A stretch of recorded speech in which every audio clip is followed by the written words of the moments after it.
Hey everyone, welcome to episode number 92 of the Live Free and Diet Hard podcast. I'm Andrew Coates, and I'm joined today. I get to welcome Dr. Caleb Burgess. And Caleb is a combination of things that I love seeing together. He's a certified strength and conditioning coach and a doctor of physical therapy. And there are a number of people in the industry, I'll go into that after, who I respect, who merge those worlds, because I find that's almost a perfect combination of education to tackle a lot of real world problems for fitness professionals and the end users. And of course, you're also a very effective educator when it comes to training, injury rehab, that entire umbrella of stuff, and not just for athletes, but for the general population too. So I really wanted to bring you on because of that umbrella of stuff. So welcome. It's great to have you. Thanks, man. Good to be here. Awesome. So I can launch right in. I don't usually ask for the origin stories or any of that kind of stuff. But, that makes it easier. Yeah, totally. Right. We could waste 20 minutes on that. But like I said, I've long been a big fan of the physical therapists in our space who have assumed, and we're going to go have a long conversation that'll meander around this topic about a positive role as an educator in the fitness industry. And I definitely point to people like my friends, Dr. Sam Spinelli, Dr. Tim DiFrancesco, certainly Dr. Jen Fraboni, and Dr. Quinn Hennick as well. So they're just a few. There's a lot of other people who kind of, fit that umbrella.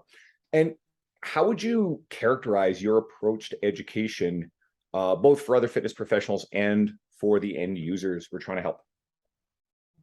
Yeah, I would say I try to make things, I think this is maybe from my own learning, I guess you could say, handicap.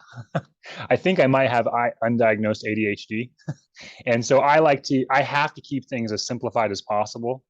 Now, it doesn't mean I can't understand complex topics, but I try to focus on simplifying things as much as possible. And with working with enough clients and patients, you realize how important that is to talk on layman's terms. So when I first started my page, and even to now, I try to keep things as simple as possible. I don't try to get into all the medical speak or the technical jargon. Sometimes it's necessary, but I try to always explain what I'm saying and why I'm saying it.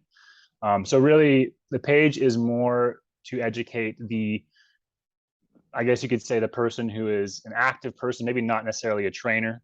I'm sure that trainers and other physical therapists can learn stuff from my page, but I'm really trying to reach out to general population, active individuals who like to exercise, who want to learn more, but maybe sometimes things go over their head, or they want to learn tips and things that can help them with recovering from injury, getting over a chronically painful issue, how to train smarter. And by all means, I am a physical therapist first, strength conditioning specialist second. I'm not working with most people on a strictly performance standpoint. It's usually, hey, I have these performance goals I want to achieve, but I have this injury or I have this pain. And that, I love that, because that's why I like having both, because if we get them past that lower level issue, not lower level, but that issue they have where they can't really do much activity, then we get them to the higher levels where maybe pain's not as big of a limitation. I don't need to necessarily send them to somebody else. Sometimes, yes, if it's more specific to an area that I'm not, like if they're like an Olympic weightlifter at a super high level, I'm not going to be the one I want to give them to somebody else, right? But if it's like, hey, they have high level goals in sports and things that I do have a good background on, then I can still work with them, which is cool. I don't have to feel like, oh, this is out of my wheelhouse, And then guys like Quinn Hennick and Sam Spinelli, they'd be perfect for that. To Olympic lifting, right? So yes, go to them, please, because I mean, I understand the basic concepts, but if you want to go to a really, really high level, probably not the best guy for that. Or I can work with somebody else that is. And there's space for all you guys and girls in the industry who have these, focuses and areas of niche and subspecialty. So that's cool. Yeah. And you basically said something really simple within there. That's a fundamental truth for all fitness professionals. Your messaging is created for the person you're trying to help, not to impress other fitness professionals. And I take that a step further, that I think other fitness professionals, like at least the smart ones, respect the people whose messaging is great at reaching the end user versus the people who, are trying to impress. One of the great examples, and Jordan Side has said this numerous times all over his media. When he was a young trainer, he was trying to write stuff to impress Eric Cressy, right? Because he was a intern at Cressy Sports Performance early in his career. Whereas he's learned that lesson, and now Jordan is probably one of the preeminent educators to the, his messaging to the general population. And he just also happens to have a very large following of other coaches to where he can mentor them too. Mm-hmm. Yeah, I think that's something that I like how you said that other coaches can respect that, because it hasn't happened as much on my page. I'm not a super polarizing page. So, but I have had random people reach out sometimes, and I don't know if they're having a bad day or whatever, and they talk down on my posts or whatever I put up because I'm not using all this technical jargon, almost like I don't know what I'm talking about. And I'm like, hey, the whole point of my page is to try to get everybody to understand what I'm saying. So just because I'm not using this technical jargon that you might have learned in your course that you took or whatever that you're all pumped up about, doesn't mean I don't know what I'm talking about. It just means that's not the language. I have to speak the language of the people I'm trying to reach. I'm not going to speak this language of other physical therapists if I'm not trying to reach physical therapists or other strength coaches, And it's the concept of basically being comfortable with knowing that that person isn't your audience. Yeah. And not trying to be everything to everybody. I mean, there's another side to all this stuff too. I mean, like any of this presumes that other coaches and trainers don't deal with common injuries all the time, and that's complete nonsense. Like, God, my left shoulder just does not have the range of motion or the strength that it did before, and I don't know an acute cause, just I think a number of converging factors over the years. And I do the best I can with it, but I modify a lot of my movement. And I got a couple of really smart local physical therapists who've looked at it before. And everybody in our world has shit that hurts and doesn't cooperate. So we get hurt too. So, in a way, you still are an educational resource to the end user if those end users happen to be coaches. Yeah, I've actually worked personally with a lot, and I get surprised sometimes. I work with a lot of coaches, surprisingly, I guess depending on how you look at it, or unsurprisingly, a lot of give me 1 second here. A lot of CrossFit coaches too.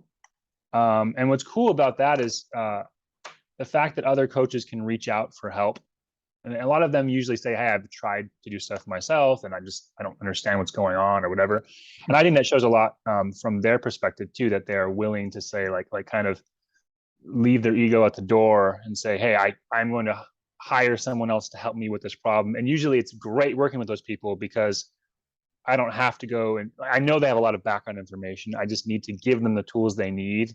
And usually I don't need to work with them for too long. I just need to help them understand it better and what they can do, and then they can take it on their own. But like you said, we're all dealing with stuff. And even as I think earlier on my page, I didn't want to highlight any facts of if I had a back pain flare up or something like that. Whereas now I think people actually appreciate that because they realize hey, just because he's a physical therapist doesn't mean he can't get injured from time to time. It doesn't mean he's an idiot. It doesn't mean that you're dumb because you have shoulder issues. It just means that stuff happens in life, and sometimes there's only so much we can control for.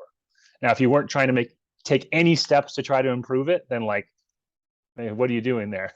But at the same time, you're going to have aches and pains. Everybody's going to have that, and it's okay to admit that. So let's go into something that we sort of touched on off air beforehand. So this is sort of nuanced, and if people within the industry are starting to notice the rise of a sort of a faction within the physical therapy world, and you're smiling because you know where we're going, and I find that faction, it's built its brand around calling out, ostensibly a lot of the pseudoscientific bullshit that floats around within the fitness industry, but also adjacent to it. But it also has definitely wandered into targeting people who are generally well-respected, fitness professionals, prominent figures in the industry, either that they've made unsubstantiated claims or the semantics of how they've said something. And there's a very broad spectrum of people who sort of end up being the subjects of this targeting. And it's nuanced and complicated. And of course, anybody listening who's aware of this, they kind of have an idea what I'm talking about. And even then, I'm not trying to call this out. I want to understand what's going on and help the fitness professionals who are seeing this navigate it, because some friends of mine have been targets of this community, which has led to spilling over onto me as I sort of stuck up for it. And I found that there are some intelligent, well-intentioned people within it that I can learn from, and I've had positive interactions. And there are some individuals within who are malevolent bullies who have grabbed onto this as a way, as an outlet for just the fact that they're bullies. So, and there's both. So your thoughts about kind of why this is occurring, what's going on here, and where's the line between being helpful in dispelling misinformation and when it becomes this malicious tribal echo chamber. Yeah, and like you said, we talked about this a little bit beforehand, and my thoughts are, and I've communicated with people that have pages that are dedicated to calling out stuff, and a lot of the people that do that, they have good intentions, like you said, like they and you and me have experienced too, right? Like we've seen so much stuff online, and especially with Instagram, but especially like TikTok, like there's so much stuff out there. You're like, what the hell are they talking? And people have no idea to know what's right or wrong. So there's a part of it that's needed, and I think it's important. And there's humor that's involved in a lot of these pages. They try to make it kind of funny to call this stuff out, but at the same time, I think sometimes, not sometimes, a lot of the time, the people that get very entrenched in these communities, whether they know it or not, maybe they kind of tend to try to take after these individuals, sometimes without knowing the full story. Maybe the individual that posted it does, but they're just trying to call out the bullshit. But then someone who's following them just thinks like, oh, like this is great, like we're all like in this together. Let's just get on these people, and then just like pound people in the comments. And it gets to the point, like you said, where it's like, okay, guys, let's calm down. Like, let's try to have a discussion here. Like, it's okay to say something is unsubstantiated, but not have to just like attack the person's character and all that kind of stuff. So it definitely, there's a lot of aspects that I don't like about it. I do think we do need to call out misinformation. Personally, even the guys that I respect that do it, a lot of times I don't agree with how they do it completely, but I can't control them. And personally, if I was to do it, and I have done it actually on my page, I don't know how many posts you've seen it, but I always try to provide this heavy dose of I might be a little bit edgy, but I try to give more nuance as to like, hey, I can understand why someone might say this, or here's the reason why not. And then if people are like attacking me in my comments, I try to have communicate with them and say, hey, I totally understand why that's your viewpoint, like how you're supposed to communicate. And again, some of these guys do, I've seen it. Sometimes they're a little bit too aggressive with it. And again, it's very gray area, but there's definitely good and bad to it, in my opinion.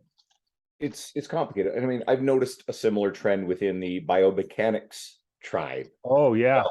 And you have, a few individuals at the very tops of it who are, kind of popularized everything. And then I've noticed that there's sort of this second layer who are taking that information and oftentimes misinterpreting it or making very extreme statements. And then, of course, there's argument about it. So, and again, I don't want to get into specifics of what the arguments are or who's involved in these things, but we're seeing more and more of this kind of stuff. And I think at the end of the day, maybe it's just this human nature, to become part of a tribe, to belong to something, to, sort of be combative, or I always say that wrong. It's combative, but to me, combative is fine. Whatever you want to say. I just caught myself there. And I think maybe there's just a human nature about it, because we also see this sort of thing when it comes to nutritional ideology. I mean, Jesus, they're wild. And, some people point to saying, well, why is it not okay for people to do this about, pain and injury stuff when, Lane Norton goes and does it about nutrition? And one of my big things I like to point to Lane, because I'm a huge fan of Lane and what he's done over the years, is Lane has a massive library of resources about education when it comes to all aspects of nutrition, right? And Lane, certainly to a degree, built some of his following based on him being a bit more bombastic. But he also tends to target large, verifiable, personalities and charlatans within the industry. And I find that Lane, it's not a good idea to try to copy Lane's tactics to build a brand and a following from the ground up by trying to replicate what Lane does. Lane is uniquely capable of doing that. He's got the the emotional stamina to handle kind of the back and forth. And quite frankly, there's a little bit of this being a two-way dance. It's Batman and the Joker between Lane and some of the individuals that he spars with, because I mean, why don't they just block each other, right? They don't block each other because they, it's this tribal battle, and it very much is kind of the Joker needs Batman needs a Joker. And I think some people kind of point to Lane as being like, well, it's okay because he does it. It's like, I think you're missing a point. If your goal is to put yourself out there, I think you need to build a really big foundation of credible educational information. And then, you can then turn around and target and again, I have no issue with targeting the verifiable charlatans of the industry, but I feel like it's crept more and more into picking fights with, maybe the semantics and the wording of people who otherwise have a legacy of being positive and supportive. Now, the flip side is that doesn't mean that those people get a pass on saying whatever they want. So, and I don't think there's a clear answer to this. I mostly just want to, get fitness professionals that kind of be alert to this sort of stuff. And here's one of the big ones. What's your advice to a young fitness professional who now is seeing this stuff and is fearful of it or confused by it, and it is creating fear about them? Trainers are scared shitless to begin with, to put stuff out on social media, to put themselves out there for fear of criticism or what have you. This stuff's going on now, that's making it worse. So me, and I know the argument on the other side is, well, no, it has to be backed up by a study. Okay, you guys can get a little bit pedantic and carried away with that crap. But what are your thoughts on that nuance? And what would you say to the fitness professional? Because a lot of my listeners are trainers who are, this stuff is actually scaring the shit out of them, and they're terrified to put themselves out there. Well, first of all, if you're scared shitless about this, I understand why, because you read some of these comments and you're like, holy, I don't want to be a part of this. And sometimes I will literally be like, oh, I don't know if I even want to post this post. Do I have the energy today to deal with this? Like, if I'm going to call something out, and again, I don't do it in this like super aggressive way. But even that, I'm like, oh man, I got to make sure I have the mental fortitude and time to deal with this. And sometimes I won't even post something, not because I'm scared, but just because I know it's going to take a lot of effort on my end to go back and explain things and provide even more nuance. And, anyway, so what I would say to people who are scared about starting is, number one, I think it's actually a good thing in a way that people are somewhat scared, because just being able to go on and just say whatever the hell you want, I don't think that's really great. So I think there should be a small aspect of like, shoot, I better make sure that I have good backing for what I'm saying, or I can explain it really well. I can't just throw this stuff out there and expect people to just believe everything I say. I think that's important. But at the same time, don't be so scared that you don't put anything out. I think understanding that, hey, we're all learning. Even the people that you look up to they should at least still be learning, and being able to accept when they maybe made a mistake, or stuff they said in the past maybe isn't as, I guess, rock solid as I might have thought. And that's kind of what makes the whole industry cool, is the fact that we're always learning, and there does need to be a lot more research. So I think if you go out there and you do your best to try to get the background information and everything you've learned and provide a good post, and be prepared for people to call you out. And if they do, it doesn't mean that you need to crawl into a cage. Maybe you can learn something from it. You can also show that you are more of an expert in the area if you can have a good conversation with this person. And if it is in your comment section, people love to read through comment sections, or on YouTube, Instagram, like people love to read through these discussions. And it shows a lot about your character if you could take somebody who is even malicious and you can respond to them in a way that isn't malicious, that is human and trying to understand. And maybe if they're being a complete asshole, yes, of course, if you need to respond in a way that lets them know you're being an asshole, that's fine. But at least trying to show that, hey, you're professional and you are open to criticism. But that's part of the whole process. And that's going to be your whole career, is you have to be open to changing. But at the same time, I wouldn't be so scared of this criticism that you don't put anything out there. And I've noticed that the larger your following gets, and the more, for lack of a better word, prominence someone gains within the industry, the more you can be sort of a target for it. So if anything, anybody who's starting out and is just working on building their social media and serving, I mean, at the end of the day, I tell people it's about serving the person who's already there in front of you, who wants your help. And if you don't do that out of fear that someone else, some other fitness professional, is going to come in and criticize you, then you're actually not helping the people that need the help the most. So again, I agree with you. Don't let it stop you. But people who are just sort of starting out, don't have the big followings. Rarely, if unless you're saying some really egregiously stupid crap, and I don't think anybody listening is that type, then you're not going to be the target of. That's true. So I That's think if you get to the point where you've gained following and you've gotten a career out there to the point where a lot of people know about you, well, that's a nice problem as it is. So there you can kind of take the other crap along with it. So yeah, that's true. And they're going to target people that have a much bigger following, because if they're doing it from like I guess you could say, good intentions, they don't want more people, like a bunch of people, to hear something that they think is incorrect. Or if they're doing it from not the best intentions, they're going to try to piggyback off that person who has a large following to maybe start something. So there's a theme within a lot of this stuff that I think is actually kind of important, and it makes me really think. So you made a comment in there, and just paying attention, because I have the sort of mental bandwidth to take note of trends and shit that goes on in the industry. It does indeed help me with how I approach things, how I write ideas, the topics I want to touch on. And one of the particular topics is, kinesiophobic language. And I mean, I generally think historically I've been thoughtful about that. I definitely don't like using language that makes people feel broken or damaged or dysfunctional. I hate that stuff. But even the nuance in how we say things, I think being alert to not saying things that create fear around movement is really important.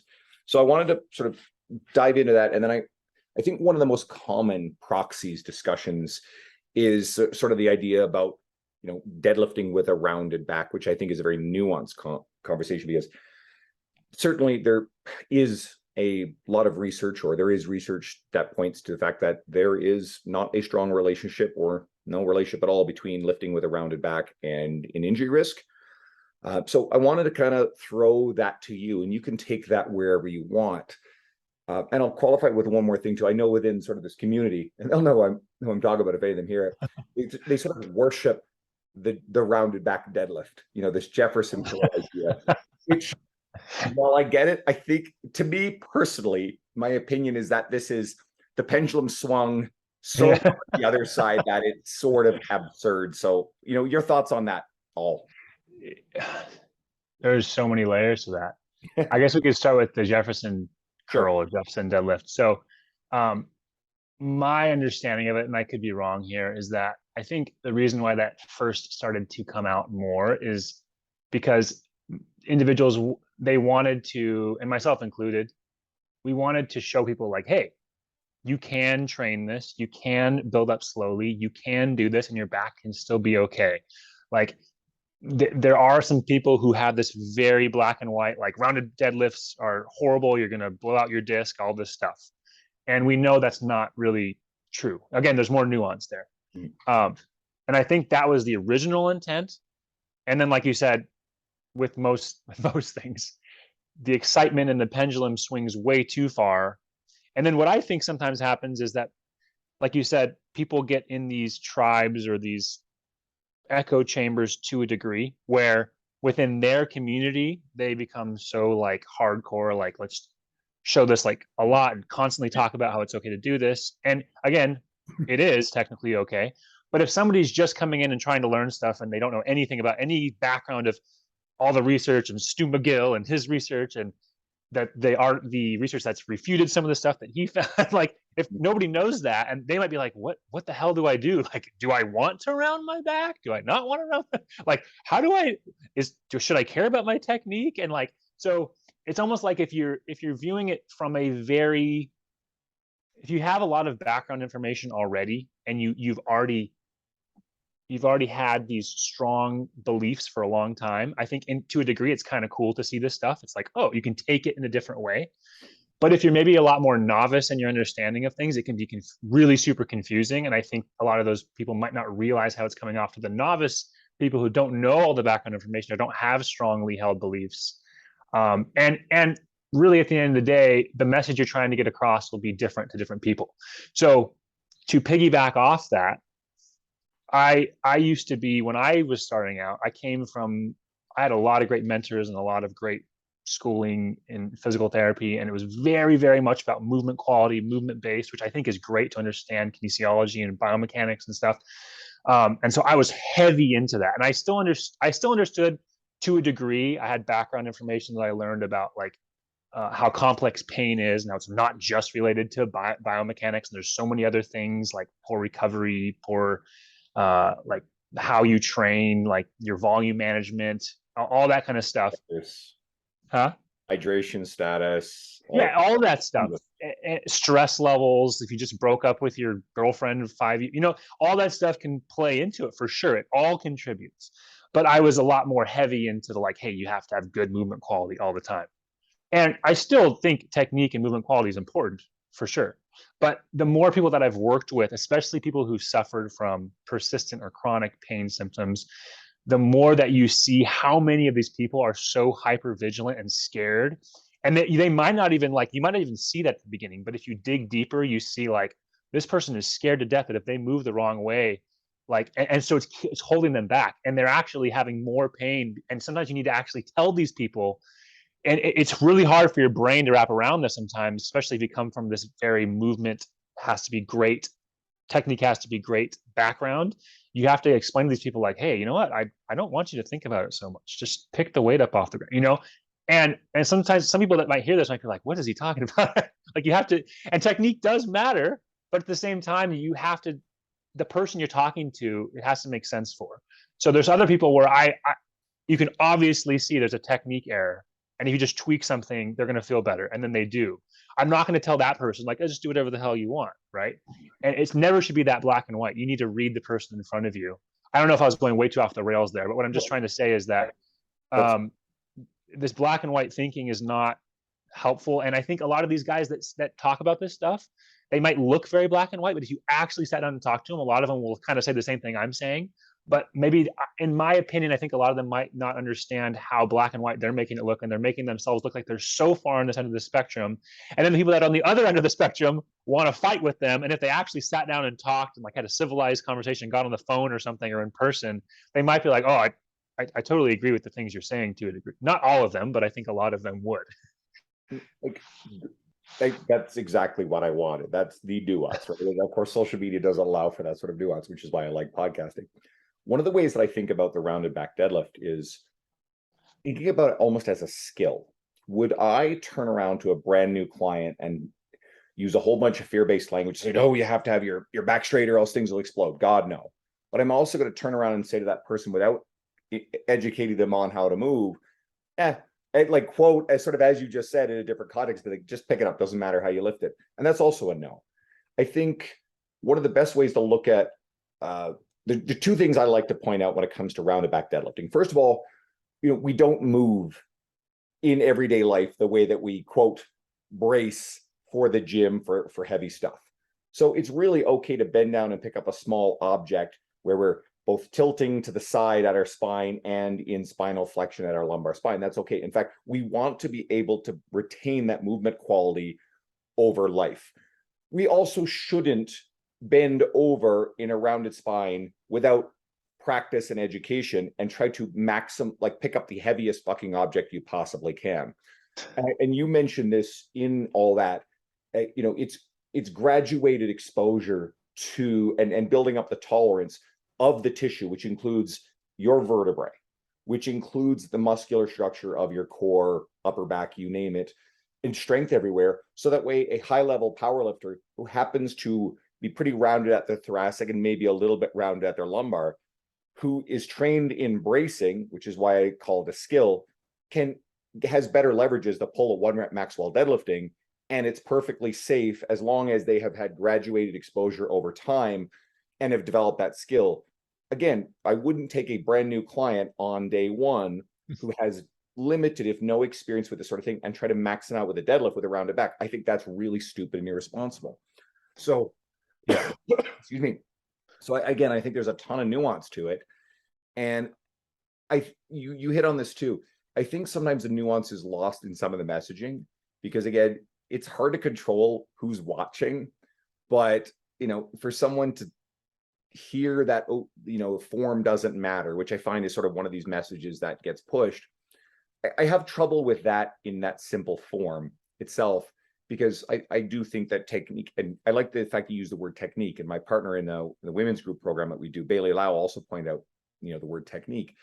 Technique is also important for recruiting the right muscles to achieve the right result, right?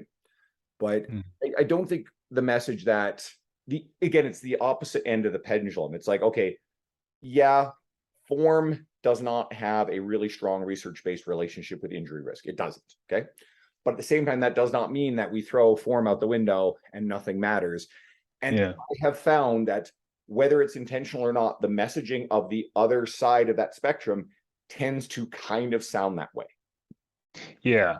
And I think the thing that drives me the most crazy about this is maybe the people that say that technique doesn't matter or whatever, they're not providing that nuance, right? So they're speaking to, again, I don't want to overstep what I'm saying here, but I think a lot of times maybe they're speaking to what their own audience wants to hear, and people like, yeah, that's right. And again, I think a lot of these people probably they know, or no, a lot of them I know that it matters, but what they should be saying, and what I think they mean in a lot of cases, is it doesn't matter as much as we think it does for injury risk in a overall sense, right? So it does matter, but we can't say that because your technique is off by this much, you are screwed and you're going to have back problems if we still keep talking about the deadlift here, right? So it still matters, but we can't place, oh, this is the reason why you're having the problem, this is why your back still hurts, all on that. What we can do is say, hey, if we try to tweak your technique a little bit, or try to maybe have you brace or not brace as much, it depends on the situation, right? Or we have you try to pull the bar back, engage your lats more, whatever. That might have a positive effect. Let's try it out, right? So, but it's not the end all be all, but but it still matters, right? So, and that's where I can't really, if there's anybody that really thinks it doesn't matter at all, I really don't understand. That doesn't make any sense. But it just, sometimes the messaging, if you're looking at it from the outside, it does a lot of times look like they're saying technique and form does not matter. Or what they'll say, and again, I'm not trying to attack anybody specifically, this is just my critique, is that they might say something like, technique matters for performance, but not for pain or injury. And they'll say that, and to a degree, they're right? Technique is super important for performance, especially as you get higher towards your 1 repetition maximum. But you can't say it doesn't matter for pain or injury. It still matters, but it's so nuanced. And a lot of that nuance comes with the fact that humans are fucking complex. Like everybody that if you had 100, I made a post about this before. If you had 100 people that had the exact same problem, and they all had back pain, they all had pain with deadlifts in their back, every single person has so many layers to them in their life, or what they're dealing with, or their recovery, or what they're thinking about when they lift the bar off the ground. There's so many layers to there that you can't tell them all the same thing, even though they have the exact same symptoms, even though it hurts at the exact same weight, all that stuff. So if everybody came in and they were a robot, then of course you could probably have these black and white answers. But part of my problem with quoting research with some of this stuff, I wish people would provide more nuance to say, hey, the research, we can't say that this stuff is as important as we think it is, because the research shows there's not really a strong correlation or whatever. But what they also can say is, hey, the limitation, which will always be the limitation with this stuff, is that every person is different, and we can't account for all that stuff that influences the pain and injury response or that's going to happen. So no matter how much research we perform, all we can say is that as a whole, we can't say that for every single person this will work or won't work. That's really all we can say at the end of the day.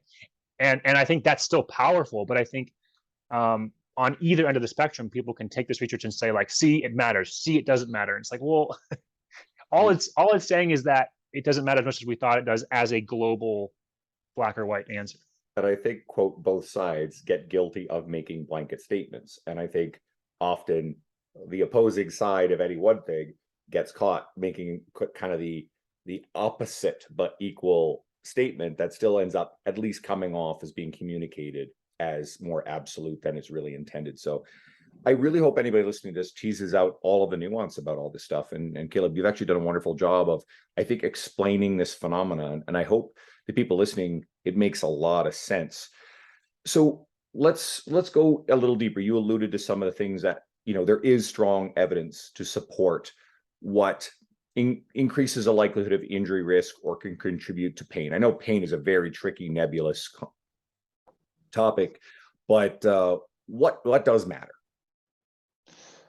What does matter is really, there's actually, hold on, before I even answer that. Sure. There was a paper recently, and again, I'm not very good at like memorizing names and all that stuff of who wrote what or whatever, but there was a paper, there's this really cool graphic they made where it showed like pain and then all these like, I don't know what kind of chart that is, but there's all these like different colors of things going off to the side, and some words were bigger to show that it's more contributory and some words are smaller. And it was like hundreds and hundreds of words, like all the things that can contribute to the pain experience.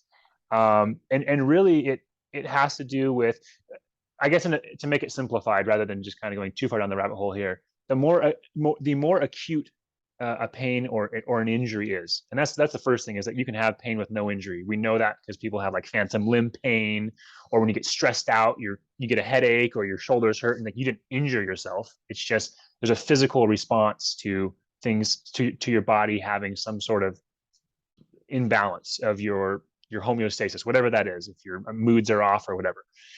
But like, let's say we're talking about like injury. Like, so when you have an acute injury, it's going to be a lot more related to what's happening in the tissues. So you have these impulses of your nervous system basically going to your spinal cord, going to your brain, and telling your body like, wow, there's something like going on here. We should protect that area. Let's create pain. It's an output so that we can keep that area from getting injured. So that's why you baby it and you give it some time, especially when there's a lot of inflammation. And that can be something that like kind of comes up and down. If you keep re-aggravating it, you can kind of keep setting that off.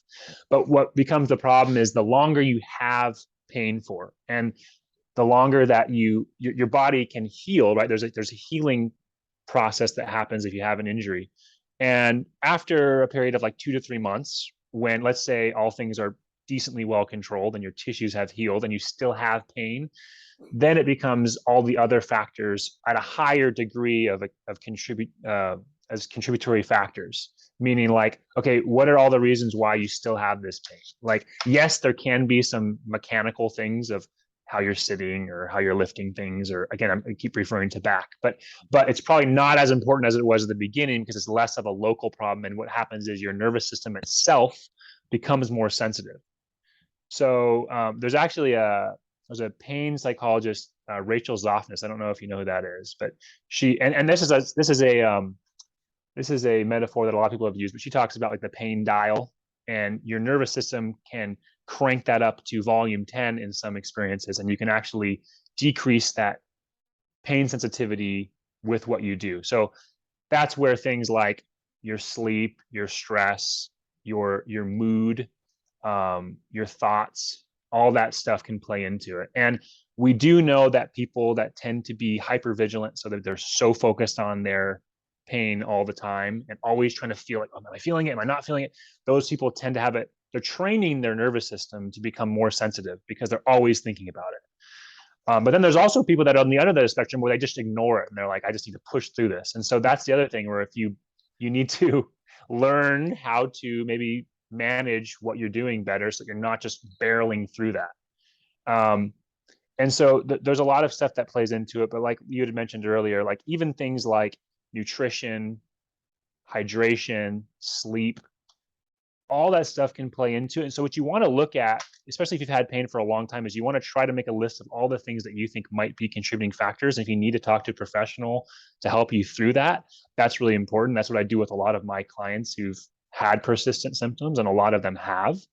And then we figure out like, okay, yes, there's some things we can do from an exercise standpoint, from a how we put together your program standpoint, but what are all the things in your life that could be contributing to it? And which things can we modify and which things are hard at this point? Like if you're a new, I can say this because I have a 1.5-year-old and I'm going to have another one in a couple of months.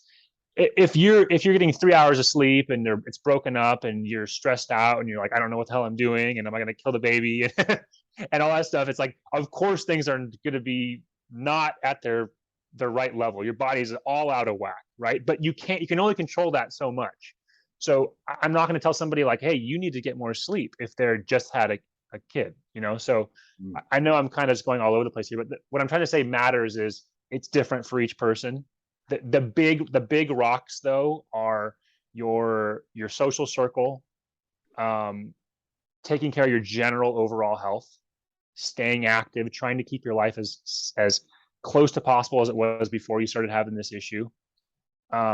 Eating well, staying hydrated, like all that stuff, sleep, all that stuff. It sounds so simple, like really, but like you'll be surprised how many people have, not you, but a lot of times people will be surprised as to how many of these things they didn't realize are contributing to their issue. And then you get that stuff taken care of. And if you still have an issue, then we kind of look more into the nitty gritty kind of stuff. But again, it can be so many things. There's literally hundreds of things that can contribute to this. There's a lot here. And then again, pain and injury aren't necessarily equal on a one-to-one level either, right? And I think you cover that pretty well.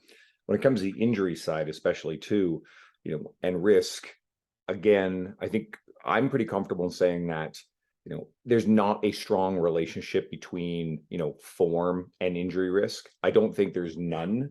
Again, I think it's kind of one of those weird extremes that the tribes are kind of fighting over. But I think I can comfortably say that one of the most clear predictors of future injury is past injury. I think that's one of the things that's very strong. I still think that hydration status, stress level, can be substantial contributors to injury risk. I try to think. I feel like and I think one of the big ones too is that the research also is pretty clear now on the fact that stretching does not have any sort of injury preventative benefit. Yeah, and all, so that's that's the other thing is just quick note on stretching. This is so funny. Is so many people, and this was maybe, I don't know when this started, maybe 10 years ago or whatever. People got all in this train of like stretching bad, don't stretch, it doesn't do anything, and it's not actually lengthening your muscles and stuff like that. But at the same time, it's like if we're just looking at is the muscle able to get longer from a mechanical only standpoint, like yes, it doesn't do anything. But people can feel really good stretching. It can feel good. It can help relax them. It can help them sit into their parasympathetic state. They can take their mind off of other things. They get more tolerant to having the muscle being stretched, so they improve range of motion, not because the muscle actually can lengthen more from a maximal standpoint, but because their nervous system is letting go and letting them go into more stretch. So there's so many things. There's like it's still beneficial to a lot of people, but just because it doesn't prevent injury and just because it doesn't mechanically get maximally longer, it doesn't mean it's not helpful for some people. Some people hate it and they don't need it, and that's fine, right? But some people like love it and they feel great when they do it, and it helps them recover, maybe from not just because like not like their muscle is going to recover faster after a workout because they stretch simply at the muscle level. There's so many other things that can help them, and how that can affect them in a positive way. Well, I think you hit on a big one there. It's the upregulating parasympathetic nervous system activation, right? That's huge. And my answer to people, because people ask about stretching all the time, and a couple answers. One is, while, hey, it doesn't seem to have any research-based benefit to preventing injuries, if you enjoy it, go ahead. I'm also not worried about someone being weaker. Right. I mean, if I had someone doing a 1-rep max attempt, I wouldn't have them static stretch right before it. But that effect also is pretty temporary, so I'm not super. Like 1 minute or something. It's like after a minute, you can do it. So people say don't static stretch before you work out or lift heavy, and it's like if you do and you wait a few minutes and you talk to somebody for a couple of minutes before you lift or you're adding some weight to the bar, like you'll probably be fine by the time you actually are doing your working sets anyway. And that's one of those things that people grabbed onto the other end of the spectrum and really rad with it for a while, and we were kind of warned never static stretch. And so if anybody asks me, hey, what stretch do you recommend for quote this sort of injury, whatever, and I always say, listen, let's get a smart physical therapist involved, because that I am not skilled or qualified in being able to say that this stretch is going to have this effect on this injury, because I can't diagnose and therefore know exactly what's going on with that injury. And I'm comfortable saying that. And I have never been passionate about diving deeply into knowledge, extensive knowledge about various different types of stretching. So it's like, here, we're just going to get one of the physios to do this stuff. Yeah. And the place that I will use static stretching is if I want to temporarily gain access to greater range of motion, oftentimes it's stretching your calves to get a little bit more ankle dorsiflexion so that person can move into it and control greater range of motion into, say, a squat. And if they're loading into that greater range of motion, especially pausing in there over time and with exposure and load, we probably can increase the mobility at that joint because we're loading into it. And that's actually a way you can improve the flexibility there.